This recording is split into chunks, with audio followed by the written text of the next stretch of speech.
ആലുവയിൽ നിന്ന് കഞ്ചാവ് ചെടി കണ്ടെത്തിയ വാർത്തകളാണ് ഇപ്പോൾ പുറത്തുവരുന്നത്.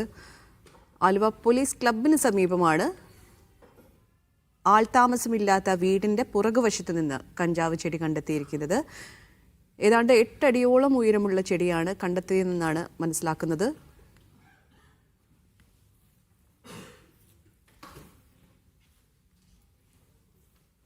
സിബി ജോസഫ് ഉണ്ട് വാർത്തയുടെ വിശദാംശങ്ങളുമായി. സിബി, എപ്പോഴാണ് ഈ സംഭവം ഉണ്ടായത്? ഈ വീട് ആരുടെ ഉടമസ്ഥതയിലുള്ളതാണ്?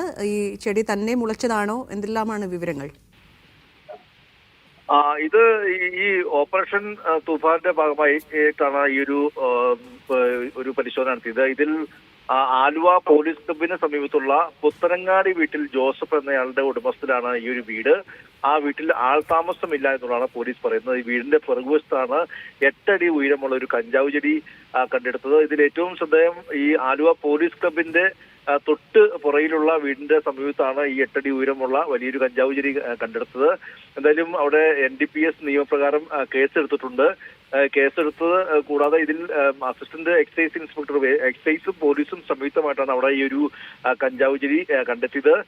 ഇതിൽ എക്സൈസ് സർക്കിൾ ഇൻസ്പെക്ടർക്ക് ലഭിച്ച രഹസ്യ വിവരത്തിന്റെ അടിസ്ഥാനത്തിലാണ് ഈ പോലീസ് ക്ലബിന് സമീപത്ത് ഈ ഒരു കഞ്ചാവ് ചെടി കണ്ടെത്തിയിരിക്കുന്നത്. എന്തായാലും NDPS നിയമപ്രകാരം കേസെടുത്തിട്ടുണ്ട്.